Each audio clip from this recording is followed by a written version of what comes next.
কে খাবে বিস্কুট? কে খাবে? কে খাবে বিস্কুট? খাবে পিঙ্কি?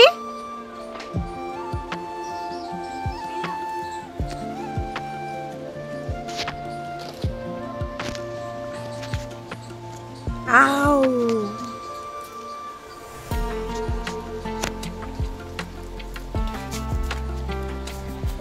বিস্কুট নিয়ে আসিস? এটা বিস্কুট না, বিস্কুটের প্যাকেট কোটা যেটা আছে।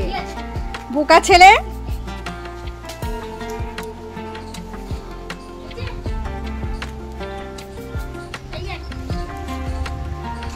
কোনটা আনছিস? নিচে রাখ, নিচে রাখ। খোল, দে আরো দে।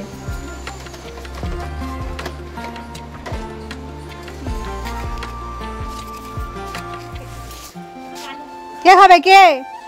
ওকে আসছে, ওকে কালি ওর নাম। চ এটা পিঙ্কি খাবে, এটা ছ্যাবলা খাবে। আর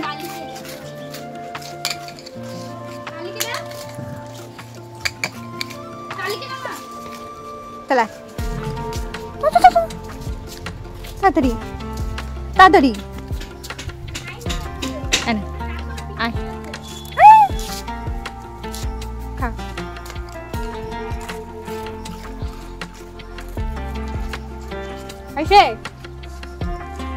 আর তোর কি খবর হলো? নাই আর নাই, শেষ শেষ নাই।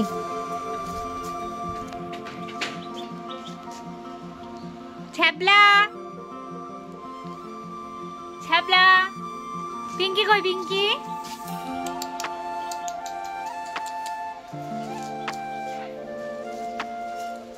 এটা ছ্যাবলা। আর ছ্যাবলা টাকা টাকা, ছ্যাবলা টাকা, ওই তাকাবি এদিকে। এই যে ওর নাম ছ্যাবলা। পিঙ্কি পিঙ্কি পিঙ্কি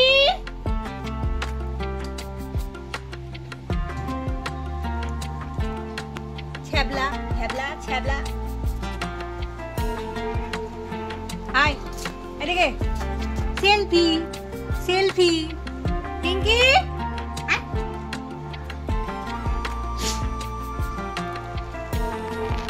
হয়ে যায়, এবার বাড়ি যা, অনেক খাচ্ছিস। রাখলি বিস্কুটের গোটা? বন্ধ কর বিস্কুটের গোটা, এখনো বন্ধ করিস নি?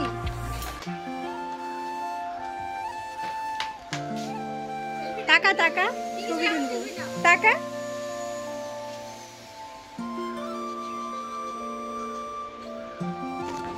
তো অনেক হলো, সবার সঙ্গে একটু পরিচয় করিয়ে দিলাম। আপনাদের কেমন লাগলো অবশ্যই কমেন্ট করে জানাবেন। আর এখন রয়েছে আরও অন্য কাজ, তো চলুন। কৃষ্ণ কৃষ্ণ কৃষ্ণ হরে হরে, হরে রাম রাম রাম হরে হরে, হরে কৃষ্ণ কৃষ্ণ কৃষ্ণ হরে হরে, হরে রাম রাম রাম হরে হরে।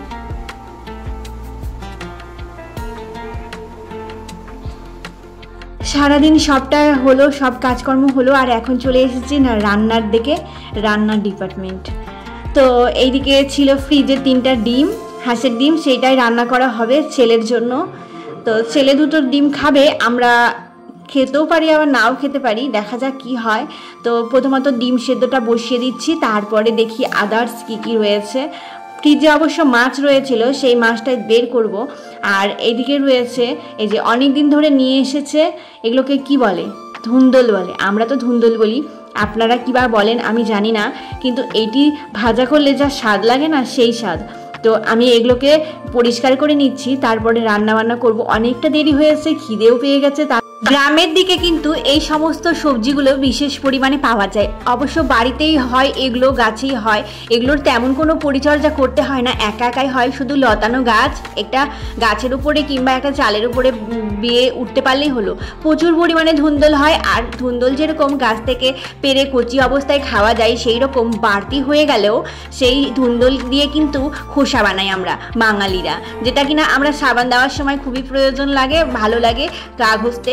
তো আমার এই যে ধুন্দুল ভাজা আর ডিমের ঝোলটা রেডি হয়ে গিয়েছে, তার মাঝখানে ছেলের খিদে পেয়ে গেছে। আমি এই যে আলুটাকে চটকে ডিমের ঝোল করেছি, তার মাঝখানে লেবুটা কিন্তু ভীষণ পছন্দের আমার ছেলের আর আমার। কোনো খাবারের সঙ্গে লেবু দিয়ে খাবার মেখে দিলেই আমার ছেলে একদম আর কোনো কিছু না বলেই খাবারটা খেয়ে নেবে।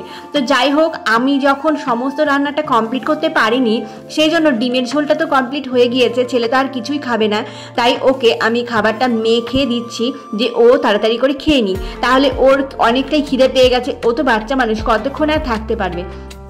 তো আমি ওকে খাবারটা দিয়ে দিলাম, ও এখন খেয়ে নিচ্ছে। আর এইদিকে দেখো ফ্রিজে ছিল এই মাছগুলো, বাটা মাছগুলো, ভীষণ পরিমাণে পেটের মধ্যে ডিম ভর্তি রয়েছিল, আর বাড়িতে রয়েছিল শোলা কচু। তো সেই শোলা কচু দিয়ে মাছের ঝোল খেতে আমার ভীষণ মজা লাগে।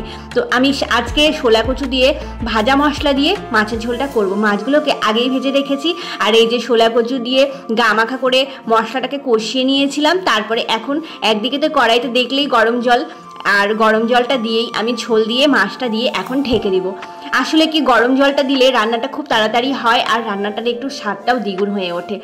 তো কিছুদিন হলো আমাদের এখানে বৃষ্টি হচ্ছে, ঠান্ডা ওয়েদার, তো সেই ওয়েদারের জন্য ট্যাপের জলটা অর্থাৎ মোটরের যে জলটা বেরোচ্ছে সেই জলটা ঠান্ডাই রয়েছে। তো এতদিন ধরে সেই জলটা আমাদের গরমই ছিল, সেই গরম জল দিয়ে আমার কাজ চলে যাচ্ছিল। তো আজকে আমার রান্নাবান্না কমপ্লিট হলো, আর এই যে আমার হাজব্যান্ড এসেছে, একসঙ্গে ভাত খেতে বসেছি। ধুন্দুল ভাজাতেই ভাবছি যে সবটা ভাত খেয়ে নিয়ে, এত স্বাদ হয়েছে।